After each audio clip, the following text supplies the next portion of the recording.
Boa noite, pessoal. Boa noite.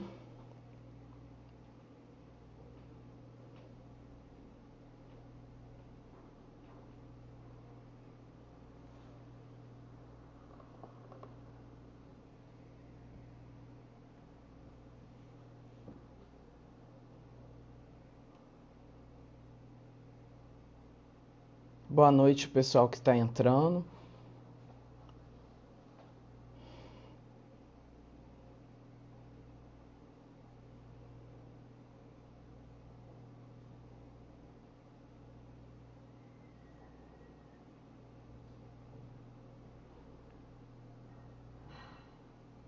Boa noite a todo mundo que está entrando.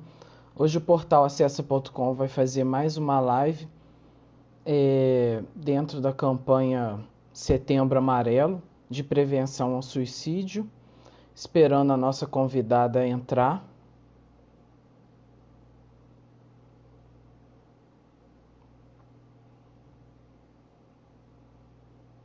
A Alice entrou. A Alice é a nossa colunista de psicologia do portal.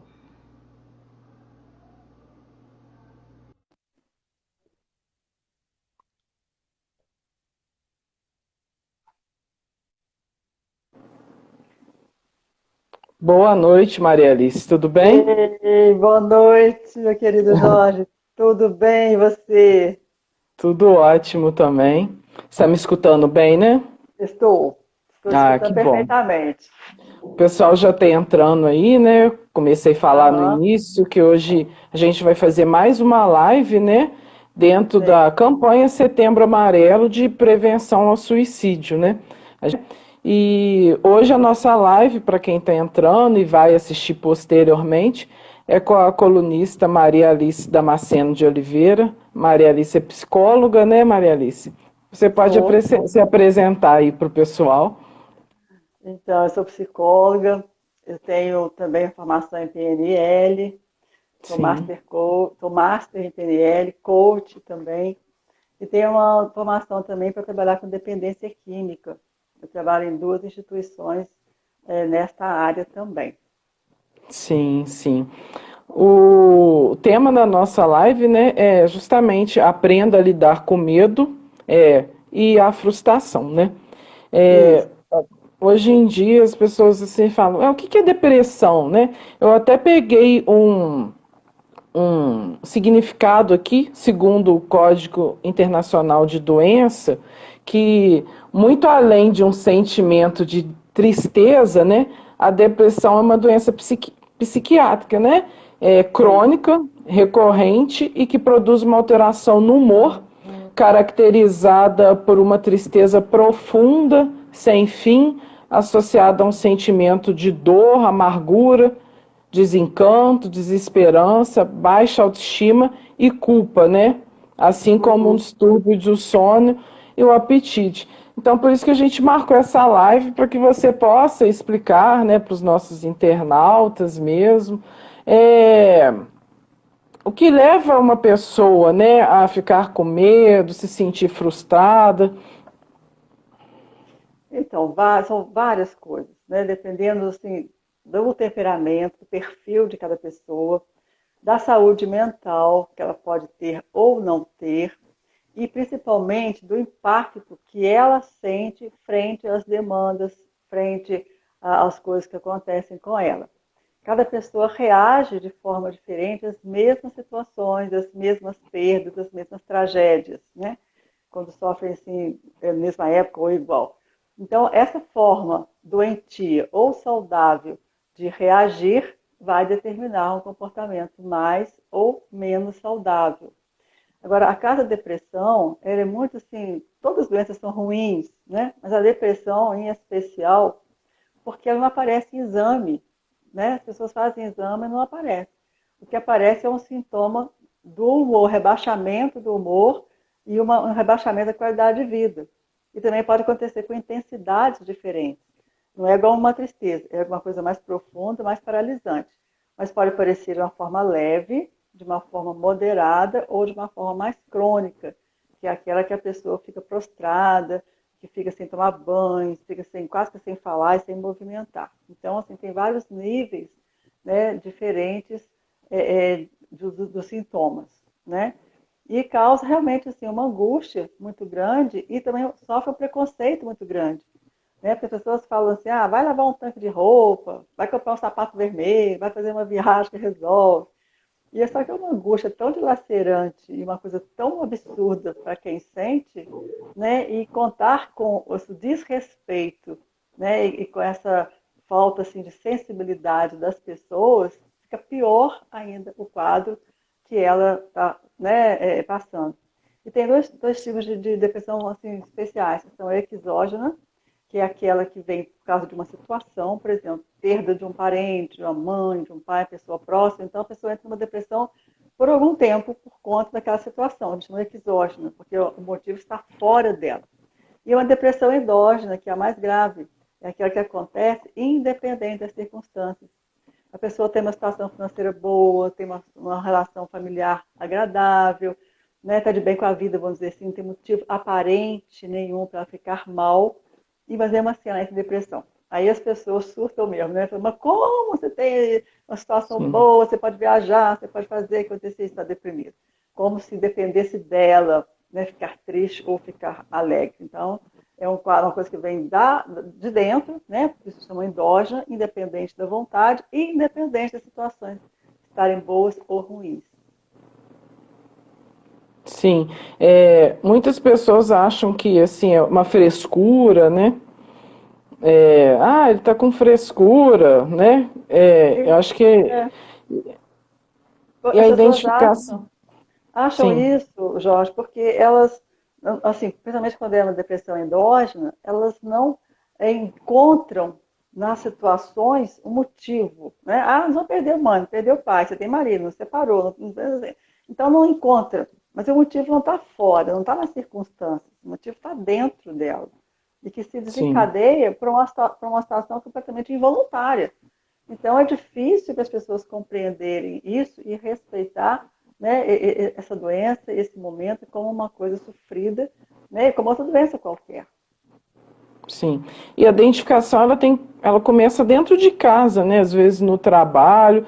Como que a pessoa identifica que né, aquela pessoa está passando por esse problema? O rebaixamento do humor significa também uma queda de serotonina, né, de alguns neurotransmissores são responsáveis pela alegria, pelo bom humor, né, etc. Então, começa assim, a acontecer normalmente, levemente, né, e ela começa a ficar desanimada com as coisas. Começa a ter falta de motivação para poder sair, por exemplo, começa a ter uma vida mais antissocial, começa a recusar fazer coisas com a alegria que ela fazia normalmente. Ah, não quero viajar, não quero sair, está com dificuldade de levantar de manhã para trabalhar, dificuldade para fazer as coisas corriqueiras, não tem mais motivação. Eu costumo dizer que é assim como comer, por exemplo, filé mignon sem sal. Sabe que a carne é de qualidade, mas não tem Sim, sabor, aquilo não tem sentido, aquilo não faz, sabe? Então ela começa a não querer mais nada, né? Tudo tá ruim, tudo tá esquisito, vai pro lado, tá ruim, não quer viajar, não quer fazer nada, não quer arrumar casa, então ela vai se abandonando, né? E vai abandonando a vida social, vai abandonando a vida, né, de relações, vai se sim, isolando cada vez mais e tendo cada vez menos motivação para fazer as mesmas coisas que ela fazia com alegria, né, com tranquilidade, né, e com prazer. E isso vai aumentando. Se não for tratado, isso vai só piorando cada vez mais. sim. E o que, né, nós podemos fazer para ajudar quando identificamos né, que a pessoa está passando por isso? Uhum.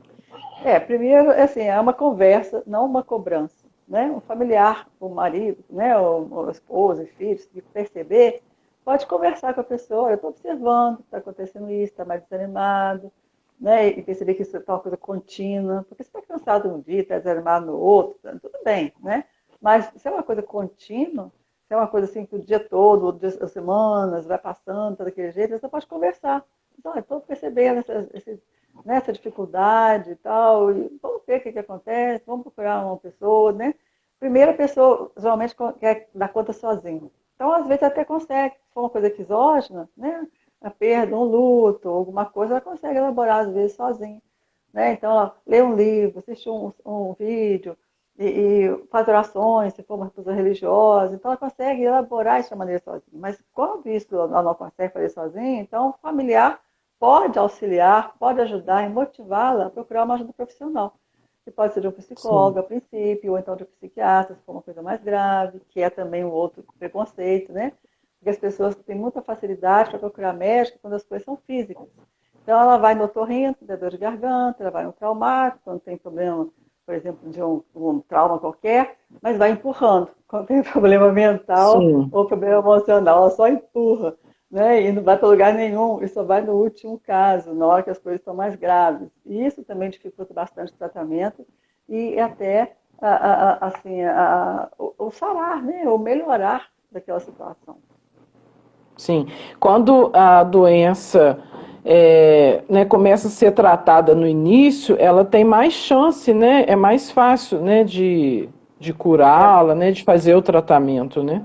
é mais fácil. Agora, algumas pessoas também, Jorge, usam assim, o recurso, né, de falar, não vou no médico psiquiatra porque vai me encher de remédios, os remédios têm efeito colateral. É uma justificativa que alguns usam até para não procurar ajuda. É Sim, verdade que em alguns momentos é a necessidade mesmo de uma intervenção mais rigorosa, mais agressiva, né, vamos dizer assim. E é claro que tendo uma medicação adequada, a pessoa tem recurso, né, de melhorar, de liberar mais serotonina, tratar daquilo que for necessário tratar. E ela pode, simultaneamente, tratar, fazer uma medicina alternativa, até para diminuir um pouco o efeito colateral dessas medicações. Os florais promovem isso, a homeopatia também tem, né, os óleos essenciais. Então, tem outras formas naturais que podem ser feitas simultaneamente com o tratamento alopático, né, que é o mais tradicional, para amenizar e para ajudar também nesse tratamento. Então, assim, tem várias sim, formas, inclusive a alimentação também é muito importante. As pessoas se esquecem disso, porque é no intestino que é elaborado 90% da serotonina que nós precisamos, é no intestino. Então, se você tem uma sim. alimentação saudável, com fibra, com água, com frutas, com verduras, você tem o intestino funcionando bem, você tem até menos propensão a ter a depressão. Então, assim, é Sim. um conjunto, né, de corpo, mente, tudo funcionando de uma forma sincronizada e que precisa ter atenção, assim, simultânea. A prática de atividade física também auxilia muito, né? Nós até fizemos uma live na outra semana com um colunista do Portal Acessa e que ele falava justamente isso, como a atividade física também ajuda, né, a combater a depressão também, né? Muito. A atividade física, que seja uma caminhada, né? No mínimo uma caminhada, uma corrida, uma atividade física regular, orientada, ela vai liberar serotonina, ela vai te ajudar na circulação do sangue, né? Você vai ter os órgãos Sim, com mais circulação, seu cérebro vai circular melhor, sua respiração vai também melhorar, vai oxigenar o seu cérebro, né? Então, vai melhorar suas articulações. Então, uma educação física, né? Um movimento, e depois, se a gente for pensar bem, Jorge, nós movimentamos o tempo todo. Nós estamos sim, parados aqui agora, frente aqui à câmera, né? Mas nosso olho está uhum, mexendo, nosso sim, coração está mexendo, está bombando, os pulmões estão sim, funcionando, todo o sim, nosso organismo digestivo, nosso órgão digestivo está digerindo alguma coisa que a gente tiver comido, né, antes de entrar aqui. Então, assim, nós movimentamos o tempo inteiro. Nosso corpo movimenta até morrer, de forma que a gente nem percebe. Os rins, todos os órgãos se movimentam incessantemente. Então, o movimento ele faz parte da vida e ele é importante em todos os sentidos. Né? Então, o movimento do corpo físico também é importante. Eu estava assistindo um vídeo de um médico, ele estava falando, se uma pessoa crônica estiver deitada na cama, se estiver lá visitando, estiver cuidando, ela não quiser levantar, pelo menos manda ela movimentar a perna, movimentar o braço, movimentar a cabeça, faz qualquer tipo de movimento, mesmo na cama. Isso é melhor do que ela ficar inerte e não fazer nada. Depois ela vai até sim. na porta do quarto e volta, depois ela vai até na cozinha e volta, depois ela vai até na porta de saída e volta, e vai com as aproximações sucessivas até que ela vai começando a sair e começando a se movimentar. Então, o movimento ele é extremamente importante, tanto para a mente quanto para o corpo físico. Sim. E né, quando a gente identifica que um amigo ou uma pessoa da família está com depressão, a gente, igual você falou, tem que conversar, né? Não adianta você obrigar a pessoa procurar um médico, a fazer uma atividade, né? Porque a pessoa ela tem que Não. querer sair daquela situação, né? Isso. Então, você obrigar, aí vai ser pior. Porque primeiro ela vai Sim, obrigada e vai ficar estranho, né? Ou então ela vai empacar e não vai querer fazer nada, porque tem muitas pessoas que têm um temperamento mais difícil, não aceitam nenhum comando, né? Quando percebe que estão sendo assim, comandados, né? Quando estão sendo, alguém está querendo fazer uma coisa forçadamente. Então, eu acho que a melhor forma é fazer perguntas, sabe? Como os coaches fazem, né? Você acha que está bem? Tudo tranquilo? O que você pode fazer por você? O que nós podemos fazer por você e para te ajudar a melhorar a sua qualidade de vida? Porque aí a pergunta, ela vai levar a pessoa a se questionar. Ela não vai ficar sim, agredida, ela não vai ficar sentindo obrigada a fazer uma coisa que ela não queira, e ela vai ser praticamente obrigada, entre aspas, a se questionar e a responder para ela mesma.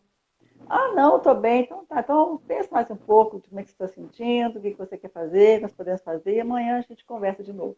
Sabe, é de forma sim, assim, incisiva, respeitosa, delicada, mas direta, né? Para fazer a pessoa se questionar. Porque aí, se ela gerar essa resposta e ela se percebendo, então, com o apoio do outro, ela pode pedir ajuda e aí ela vai com, não digo com boa vontade, né? Mas pelo menos ela vai com mais motivação e mais consciência de fazer aquilo que é necessário. Porque o autoconhecimento, né, a autoconsciência, ela é o primeiro passo para a gente fazer qualquer coisa na vida.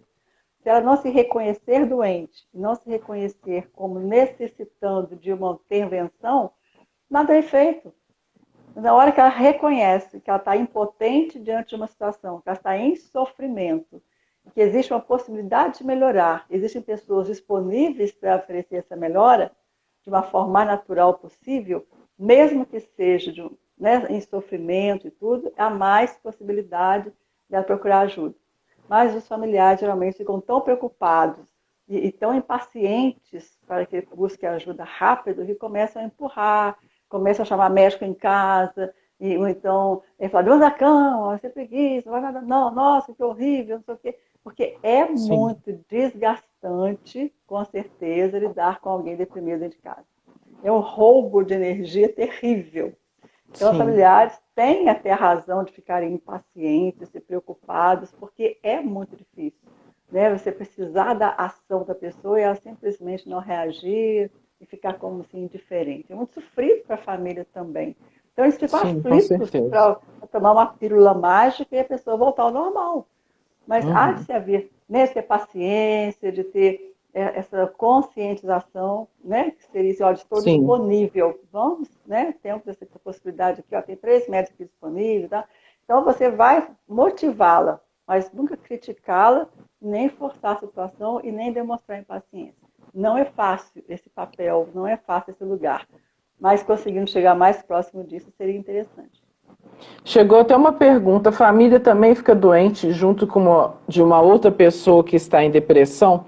É da Ana Pode. Maria. Pode ficar, não necessariamente, né? Depende assim, da qualidade emocional também dessa família para acolher essa doença, né? Da forma, tem famílias que lidam muito mal com isso, né? E então adoece junto, e fica colado, e fica deprimido também, e fica aquela coisa.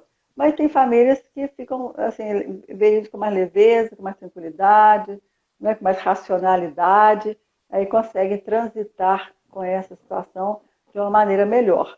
Mas se a família for muito sensível e for aquelas mães ou pais muito galinhos, né, que põem os filhos debaixo da asa, que ficam ali muito colados, muito preocupados, né, e quase que tomando conta da vida deles o tempo todo. Então, essas Sim, pessoas aí acabam, sim, sofrendo junto e até, às vezes, atrapalhando em vez de ajudar. sim. Então, assim, E, as ciências humanas nunca são ciências exatas, Jorge. E as coisas sim. são sempre relativas e sempre individualizadas. É. E é interessante, né, um membro da família acompanhar aquela pessoa nas consultas com psicólogo, psiquiatra, ou você acha que não, a pessoa tem que ir sozinha mesmo? Olha, via de regra, eu penso que se disponibilizar para ir é importante. Olha, eu vou, você quer? E a pessoa é livre para escolher. Às vezes ela fala, eu quero que você vá, mas fique lá fora na sala de espera. Por exemplo, é uma possibilidade. Já encontrei pessoas assim, foram, Ah, não, você fica ali na sala de espera que eu vou sozinho. Fala que eu preciso da companhia só para chegar até ali. Outros já não querem que vá. Não, você pode marcar e tal, fica esperando lá na garagem, lá no carro, não sei o que tem, que eu vou sozinho. Outros já preferem que a pessoa entre junto, até para poder ajudar a pensar alguma coisa, a lembrar de alguma coisa. Então, isso também é muito relativo. Mas, na maioria das vezes, se a pessoa estiver muito debilitada, normalmente ela até requisita que quem vai junto com ela, assim, até a consulta acontecer. O Não a medo, consulta propriamente dita, né? o medo também atrapalha muito nessas questões emocionais, né, Maria Alice? Sim, o medo é uma coisa assim que ele pode ter duas vertentes, né? Ou ele pode nos preservar a vida, porque é instintivo, né? O medo é instintivo, então ele nos preserva a vida. Não pode ter medo de um ônibus na hora que o trânsito está rolando e está aberto para os carros passarem, né? Então, o medo de ser atropelado me faz esperar o sinal pedestre abrir e assim por diante. Medo de um animal selvagem, em situações de perigo. Então, medo dessa situação de perigo real, ele me preserva. Agora, o medo imaginário, né, que pode causar o terror e até o pânico mesmo, a crise de pânico, aí esse medo é o medo que paralisa, né? É o medo Sim. que fica na sua imaginação, é o medo que nos envenena, né? Vamos dizer assim, que joga cortisol, adrenalina no sangue incessantemente, sem necessidade, né? Aparentemente. Então, esse medo, sim, esse medo é um medo irracional, é um medo incontrolável, é o medo que está só na sua fantasia, na sua emoção, mas ele não está na realidade, só na sua realidade interna, ele não está na realidade externa. E esse medo, então, ele é sofrido, né? E pode também desencadear a doença. Sim. Uma família que tenta proteger uma criança de tudo em excesso, ela tem mais chances de desencadear uma síndrome do medo, uma síndrome do pânico? Não necessariamente, mas pode acontecer, né? Porque a criança que é super protegida, na verdade, por mais bem intencionados que os pais estão, e sempre estão bem intencionados, né, nesse momento, ela acaba desprotegendo a criança, porque ela rouba da criança a possibilidade, né, o direito de experimentar até errar, experimentar pensar diferente, experimentar ter, né, aquelas experiências comuns, né, que todas as crianças têm. Então ela quer fazer tudo, ela quer não frustrar nunca, isso é terrível, porque as crianças têm tudo que quer, na hora que quer, do jeito que quer, e ela cresce com aquela ilusão de que a vida vai dar para ela tudo que ela quiser, na hora que ela bem entender. Então, é como se fosse uma mágica. E aí, nesse momento, o que acontece? Ela vai crescendo com essa ilusão e na hora que ela tiver que enfrentar uma frustração, ela não dá conta, porque ela não tem recurso. Ela não está acostumada a ser frustrada, não está acostumada a esperar nada. E aí toma pau no vestibular, não sabe o que vai fazer, né? Tem um relacionamento que não deu certo, se desfaz, fica perdido, perde uma pessoa, né? Porque morreu, não sabe o que vai fazer com aquela falta, porque ela não tem recurso, ela não sabe esperar, ela não sabe lidar com a frustração, ela não sabe se entristecer e sair da tristeza, ela não sabe se lutar e sair do luto, porque a família cuidou tanto, né? E evitando sempre essa frustração, às vezes por culpa ou por excesso de dinheiro, né? E tem essa possibilidade de dar tudo que a criança quer o tempo todo. Então cria um mundo fantasioso. Na hora que ela tiver que enfrentar a realidade, longe dos pais, ou longe daqueles protetores, ela não tem recursos internos para poder fazer a coisa direito de maneira saudável. Aí ela vai ter que aprender na marra aquilo que deveria de ter aprendido e treinado, né, durante a vida. O não é importante. Pode ser desagradável, mas ele é importante e ele é algo que vai promovendo, né, Sim, a saúde emocional das crianças. sim, sim. A doença, a gente sabe, né, que nesse período de pandemia, muitas pessoas desencadearam doenças mentais, né, porque perderam emprego, estão isoladas dentro de casa. Qual que é a sua opinião, né, sobre isso? Uhum. Nessa pandemia, Jorge, eu vejo assim, muitas reações diferentes, né? Muitas pessoas aproveitaram até para fazer algumas reflexões e saíram da pandemia melhor do que estavam antes, né? Poucas mas conseguiram fazer.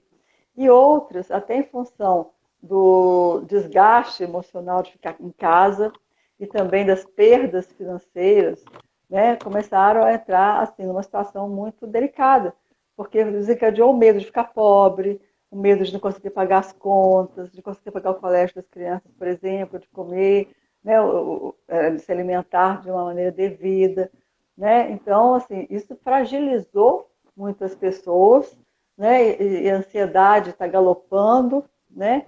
E essa insegurança também que elas começaram a sentir por conta dessa impotência, dessa situação que se impôs e que de repente ela tinha uma condição X, agora tem menos X, e não sabe o que vai fazer direito, não sabe o que vai acontecer, quer controlar o incontrolável, né? Então, assim, desencadeou Sim. uma instabilidade, uma angústia, um medo muito grande em algumas pessoas, e algumas estão assim, conseguindo um equilíbrio, e outras estão ainda completamente assim, sem saber o que vai fazer ainda, né? Andando para lá e para cá, e desmotivadas, ou então perdidas mesmo, não saber o que vão fazer. Sim, sim.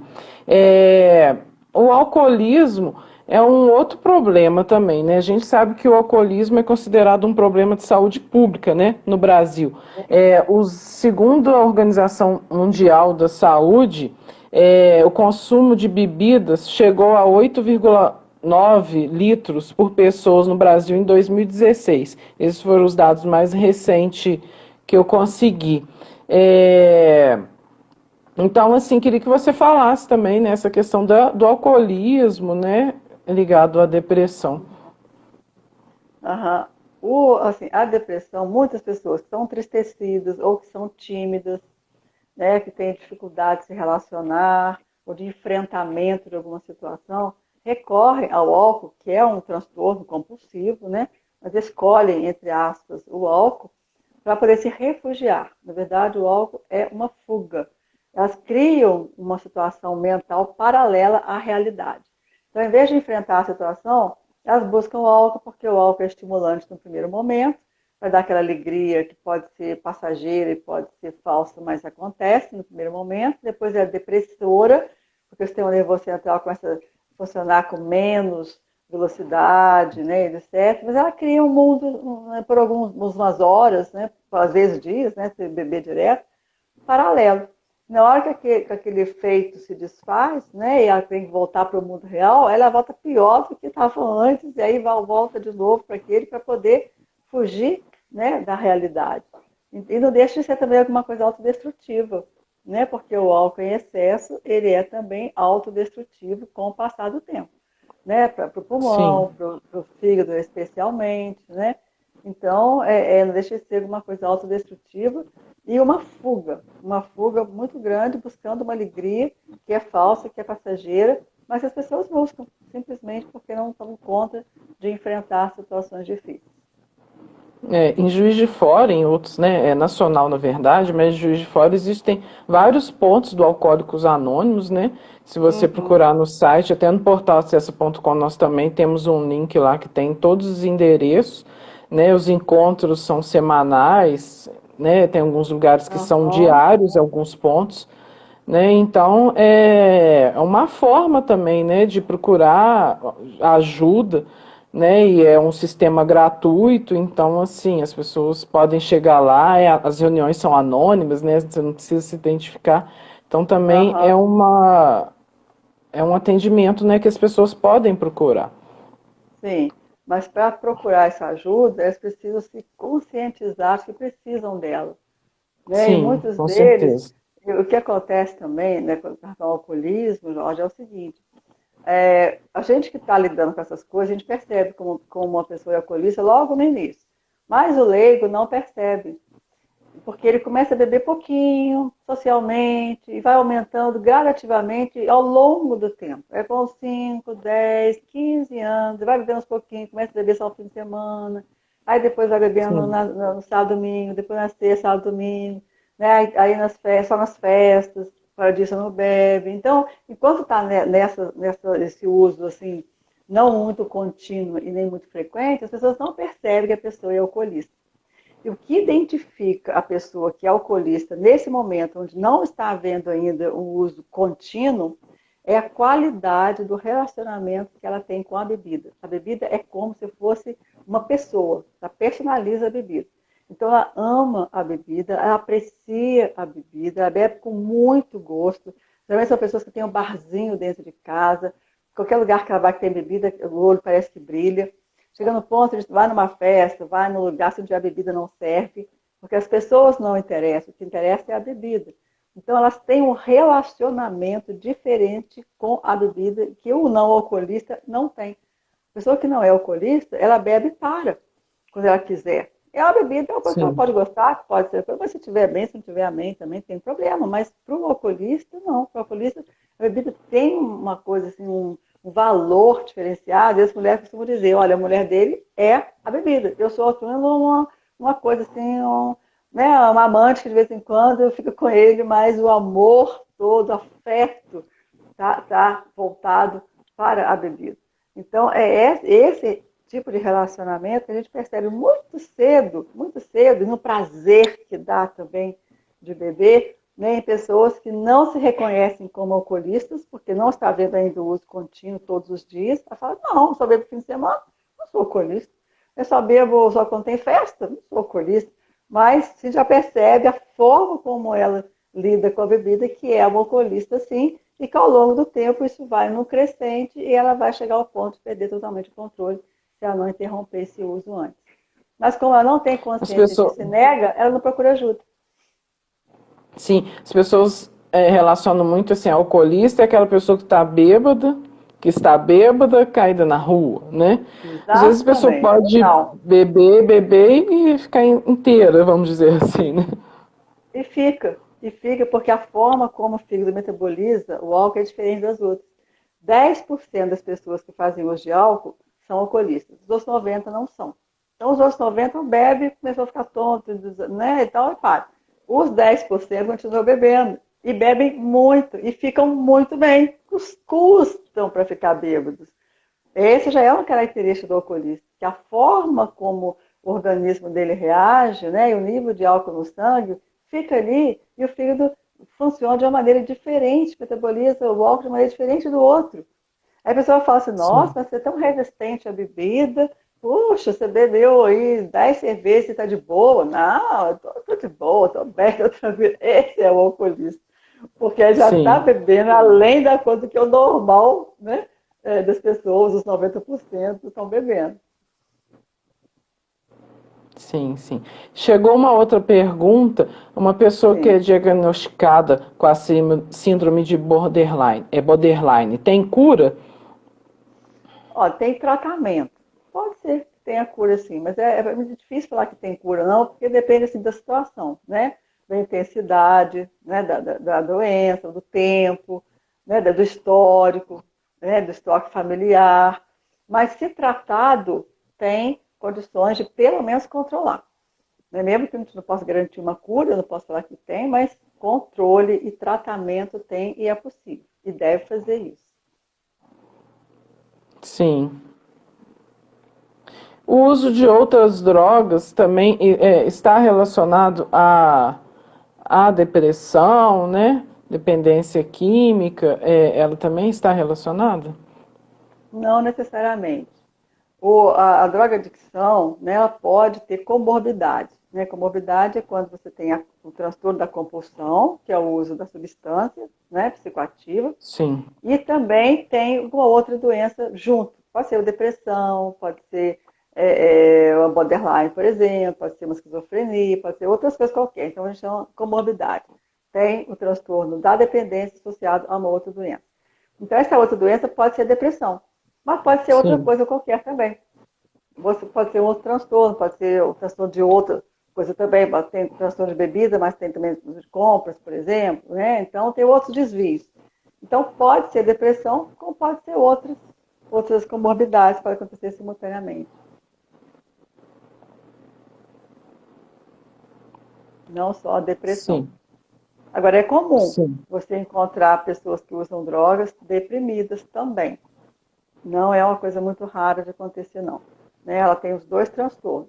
Então, ela precisa de parar, de interromper o uso da droga, né, ilícita, e cuidar da depressão para ela poder ficar estabilizada. Sim, sim. Um dados da Associação Brasileira de Psiquiatria aponta que entre cerca de 5 a 10 pessoas dependentes de álcool terminam a sua vida pelo suicídio. E os dados são alarmantes, né? E começam justamente entre os jovens, assim. Aham. Essa questão do suicídio que acontece é o seguinte, é, é um transtorno também, porque a nossa tendência natural é preservar a vida e não tirá-la. Então, se você tem uma tendência, está pensando em tirar a vida, só esse pensamento já é um pensamento que não está muito dentro daquilo que é normal, que é de preservar, né? E se a Sim, pessoa realmente não for cuidada, né, e ela não tratar desse desejo, se ele for talvez mais forte, mais contínuo, e a pessoa não der conta disso, ela pode chegar sim a esse ponto do suicídio, não para exterminar com a vida, mas para exterminar a dor e a angústia e o insuportável que ela está sentindo. Então, ela tira a vida para acabar com o sofrimento, para acabar com a dor, com o desespero, para acabar com aquela coisa que ela não está dando conta. Então, chega no limite tão do insuportável que ela prefere tirar a vida do que continuar vivendo daquele jeito. Né? Então, é classificado sim como um transtorno, né? E tem várias doenças que podem chegar nesse ponto. E é importante falar também, Jorge, que as pessoas que falam que vão suicidar podem suicidar de verdade. Tem algumas que usam isso para chantagear, né? Se tiver uma crise histérica, por exemplo, para falar, só para chamar atenção, né? Mas ela pode sim sinalizar que vai suicidar e fazer mesmo. Né? Quando ela começa, por exemplo, a escrever cartas para as pessoas, né? Falar de herança, falar que a vida não presta, que não tem mais jeito, né? Que ela está triste demais, que ela prefere morrer mesmo, que a vida, né? Então, quando começa esses discursos assim, meio esquisitos, né? Então, até falar mesmo que tem vontade de fazer, mas não tem coragem, às vezes fala umas coisas assim, precisa ficar atento a esse discurso, porque ele pode realmente se efetivar. Né? Senão que a pessoa já está em sofrimento, já está sinalizando de alguma forma que ela já está assim, quase que chegando nas raízes do insuportável, né? E de repente ela pode finalizar mesmo a história dessa forma trágica para ela e para os familiares também, porque é extremamente traumático. Né? A morte em si já é traumática, né? A perda das pessoas que a sim. gente gosta. E dessa forma, então, mais traumático ainda. Sim, a cartilha, né, da Associação Brasileira de Psiquiatria tem uma parte que ela fala justamente isso, né, que as pessoas que ameaçam se matar, elas não, né, não fazem só para chamar atenção, né, e que boa parte do suicida expressam, né, esse sentimento para o profissional que ela está tratando, ou dias, semanas anteriores de quando ele tenta tirar a própria vida mesmo. E essas frases que você foi falando são justamente as frases que eles destacaram na cartilha, né? Uhum. Que não aguento mais viver assim, eu gostaria de viver, mas desse jeito não dá. Não há mais nada que eu possa fazer, são frases justamente que eles destacaram, né? Que são frases que as pessoas falam e a pessoa da família acha que a pessoa está fazendo mesmo para querer aparecer e não é, né? Não é, pode até ser, mas tem que ficar atento. Uhum. Se a pessoa já está no Sim, quadro de depressão, né, ela está falando isso de forma séria, né, não estou sim, aguentando mais, é horrível, né, não tem nada que tem sentido, não estou com vontade de fazer nada. Então são coisas, são sinalizadores, né, que sim, podem sim estar falando dessa dor, falando dessa coisa do insuportável, dessa impotência que a pessoa está sentindo, e o familiar precisa ficar atento para poder impedir, né, de certa forma, quando na medida do possível que isso aconteça. E quando acontece o sim, suicídio, a família fica muito paralisada e fica muito culpada, dependendo da situação. Aí você tem um outro problema de lidar com o familiar que está traumatizado e culpado, porque às vezes não deu atenção devida, porque não acreditou no que né, o jovem ou a pessoa estava falando, não teve paciência sim, suficiente.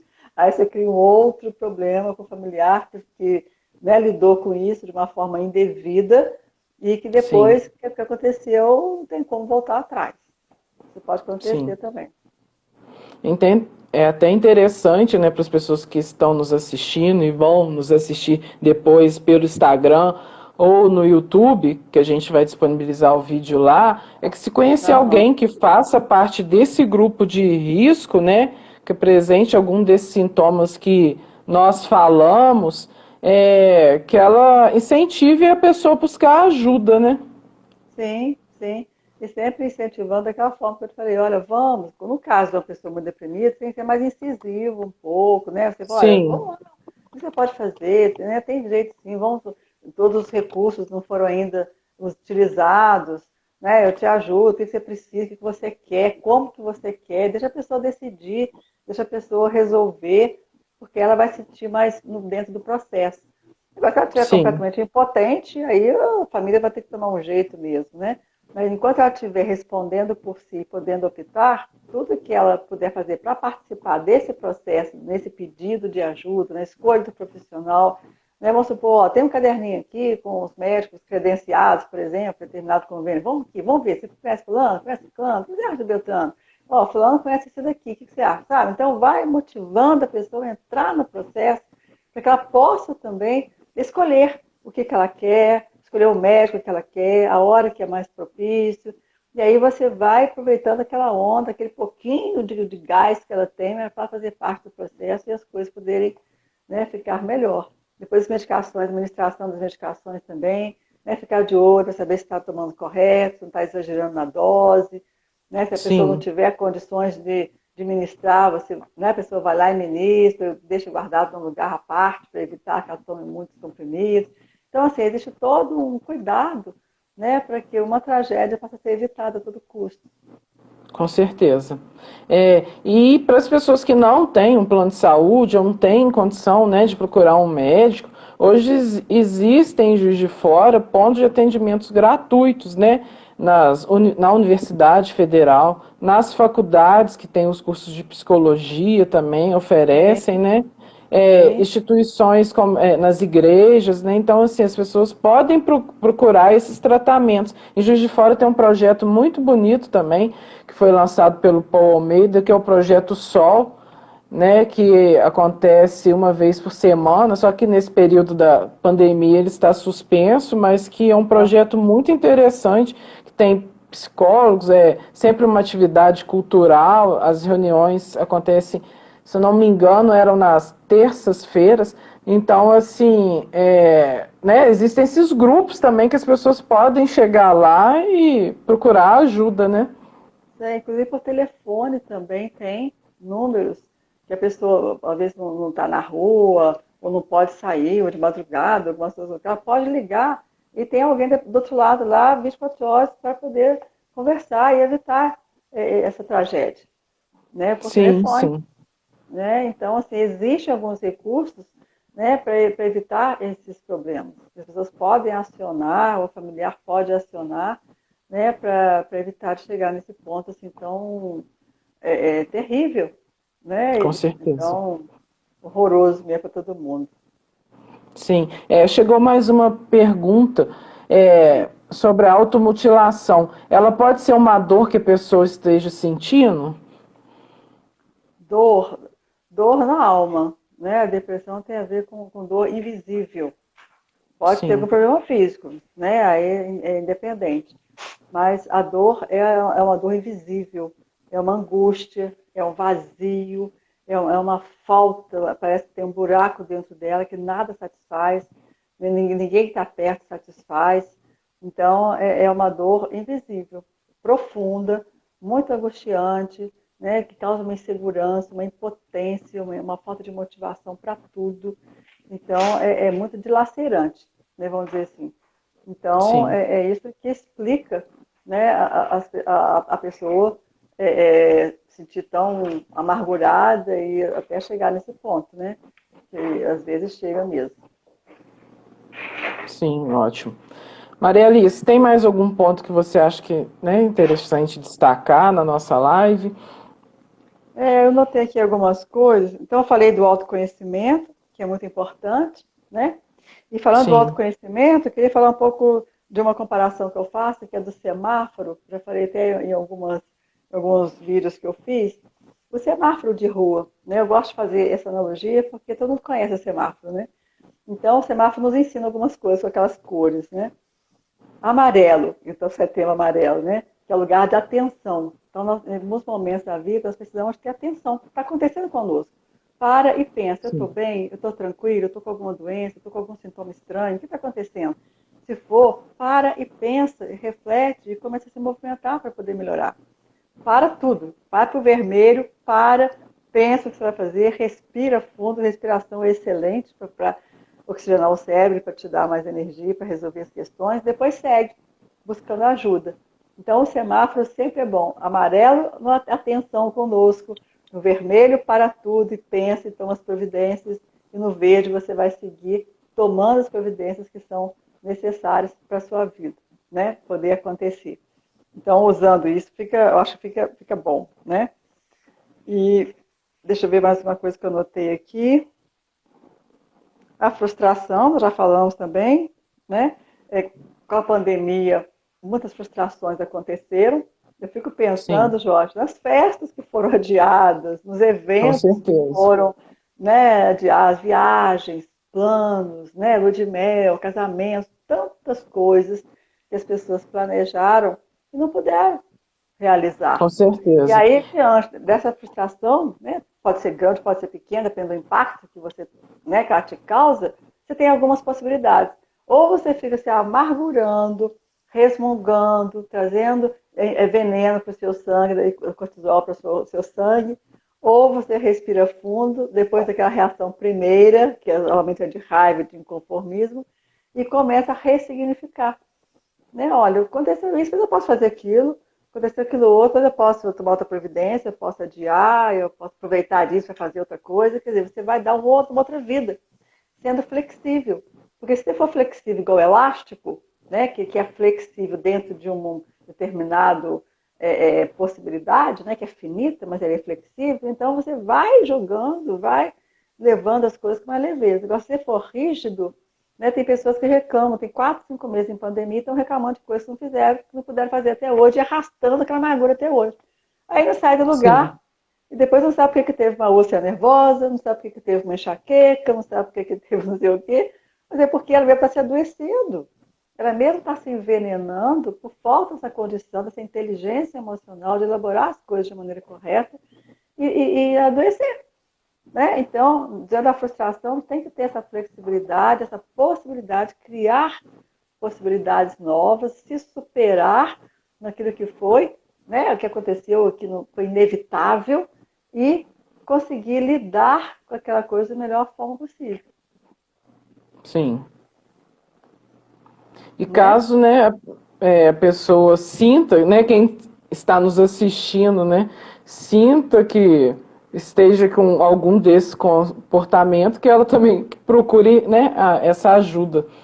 Sim, você não está dando conta. Ah, mas eu adoeci. Ah, eu comecei a ter uma enxaqueca porque eu fui frustrada, eu não consegui até hoje resolver. Procura ajuda. O corpo vai falar. Seu corpo vai falar com o sintoma aquilo que está na alma, aquilo que está na sua emoção, aquilo que não foi bem elaborado. Seu corpo vai denunciar.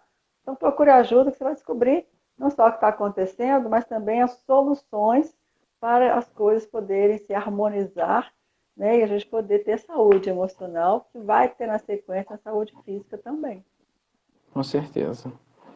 Maria Alice, eu agradeço, né, a sua participação em esclarecer esse tema tão importante, né? É, e essa é a nossa função mesmo, né? Ajudar a salvar vidas. Aham. Agradeço todo mundo que participou da live. Ela vai ficar disponível no nosso IGTV e amanhã também ela vai estar disponível no YouTube. Uhum.